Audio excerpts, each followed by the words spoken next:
Hello కానమోకు కథావచనం మోహనవచనం పరిజ్ఞాన హితబాండం నిత్య చదువరి శ్రోతలకు ఆహ్వానం నమస్కారం. చదవదగునెవరు రాసిన తదుపరి చదివిన వెంటనే మరువక పలువురికి వినిపింపబూనిన అది ఏ పరజ్ఞాన హితబాండమౌపో మహిళ మోహనవచనమై విరాజిల్లు. పరిజ్ఞాన హితబాండం లక్ష్యం ప్రతివారీ సమాచార హక్కు. ఆ స్ఫూర్తితోనే ఇప్పుడు కైజర్ అడప విరచిత అంశంగా మహాసముద్రంలో వ్యూహాత్మక స్థావరం అనేటువంటి అంశాన్ని ఇప్పుడు మన కానమోకు కథావచన శ్రోతలకు ప్రపంచ విజ్ఞానంగా వినిపిస్తాను, వినండి. మహాసముద్రంలో వ్యూహాత్మక స్థావరం, కైజర్ అడప విరచితం. ఇక వినండి. హిందూ మహాసముద్రంలో 60 దీవుల సముదాయం ఛాగోస్. ఒకప్పుడు అది బ్రిటిష్ సామ్రాజ్య ఏలుబడిలో ఉండేది. ఈ ద్వీప సమూహాన్ని మారిషస్కు అప్పగించి ఆ దీవుల్లో అతిపెద్దదైన డియోగార్షియాను లీజుకు తీసుకోవడానికి బ్రిటన్ ఒప్పందం కుదుర్చుకోనుంది. అక్కడ బ్రిటిష్ అమెరికన్ సంయుక్త సైనిక వైమానిక స్థావరం ఉంది.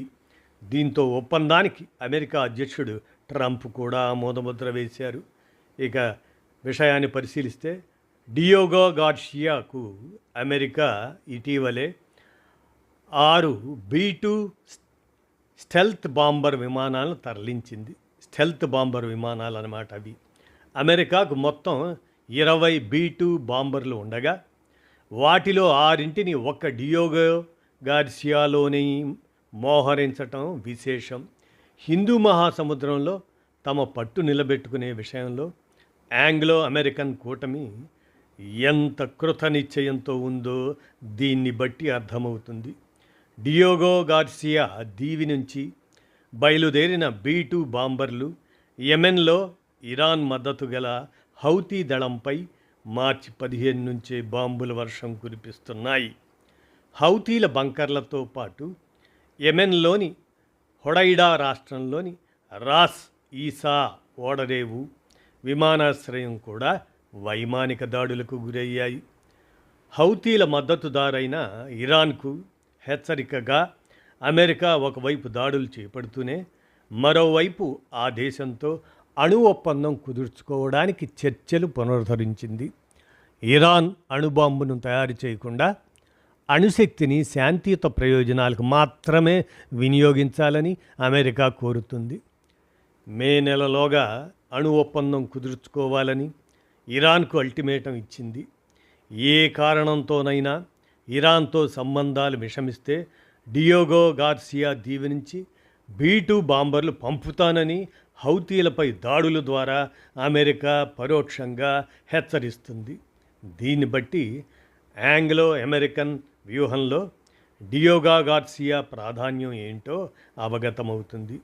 హిందూ మహాసముద్రంలో అమెరికాకు ఉన్న ఏకైక ప్రధాన స్థావరం డియోగో గార్సియానే.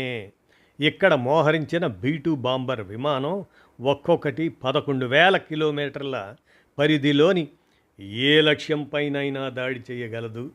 అంటే ఈ దీవి నుంచి ఆసియా, ఆఫ్రికా, పశ్చిమాసియాలపై దాడులు చేసే సత్తా అమెరికాకు ఉందన్నమాట.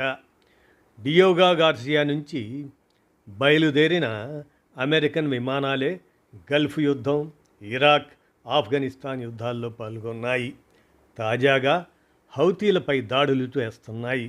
డియోగో గార్సియాతో పాటు ఛాగోస్ దీవులు 18వ శతాబ్దంలో ఫ్రాన్స్ ఆధీనంలో ఉండేవి. అక్కడ చెరుకు తోటల్లో పనిచేయటానికి భారత్, ఆఫ్రికాల నుంచి బానిసలను తీసుకొచ్చారు.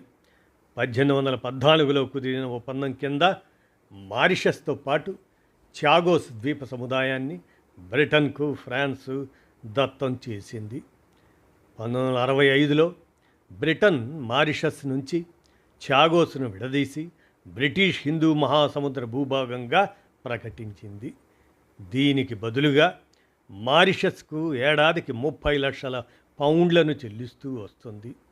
ఛాగోస్ సమూహంలోని డియోగో గార్సియాలో 1986 నుంచి ఆంగ్లో అమెరికన్ సైనిక వైమానిక స్థావరం నడుస్తుంది. డియోగోపై మారిషస్కే సార్వభౌమత హక్కులు ఉన్నాయని 2019లో అంతర్జాతీయ న్యాయస్థానం తీర్మానించింది. అందుకే ఛాగోస్పై అధికారాన్ని వదిలేసుకున్న బ్రిటన్ ఆ దీవులను మారిషస్కు అప్పగించి డియోగా గార్సియాను మాత్రం 99 ఏళ్ల లీజుకు తీసుకోవడానికి సిద్ధమైంది.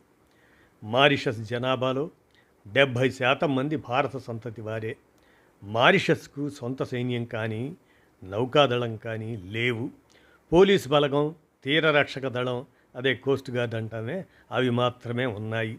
ఆ రెండింటికి భారతీయులే నాయకత్వం వహిస్తున్నారు. మారిషస్కు చెందిన అగలేగా దీవిలో భారతీయ నౌకాస్థావరం నిర్మితం అవుతున్నట్లు 2021లోనే వార్తలు వచ్చాయి. సమీపంలోని మాల్దీవుల్లో చైనా ఇప్పటికే పాగా వేసినందువల్ల భారత సైనిక వ్యూహంలో మారిషస్, అగలేగా, డియోగా గార్సియాలకు ఎంతో ప్రాధాన్యం ఏర్పడింది. నేడు పసిఫిక్ మహాసముద్రం నుంచి హిందూ మహాసముద్రం వరకు చైనా నౌకాదళ సంచారం ఎక్కువైంది. చైనాపై నిఘా వేయడానికి, డ్రాగన్ దుస్సాహసాలను నిరోధించడానికి డియోగా గార్సియాలోని ఆంగ్లో అమెరికన్ స్థావరం ఉపకరిస్తుందని క్వాడ్ సభ్య దేశమైన భారత్ భావిస్తే ఆశ్చర్యం లేదు. అందుకే ఛాగోస్, డియోగా గార్సియాల విషయంలో మారిషస్, ఆంగ్లో అమెరికన్ ఒప్పందాలపై ఇండియా ఆసక్తి కనపరుస్తుంది అంటూ కైజర్ అడప మహాసముద్రంలో వ్యూహాత్మక స్థావరం అనేటువంటి అంశాన్ని అందజేయగా మీ కానమోకు కథావచన శ్రోతలకు ప్రపంచ రాజకీయ అంశంగా ఈ విషయాన్ని వినిపించాను. విన్నారుగా. ధన్యవాదాలు.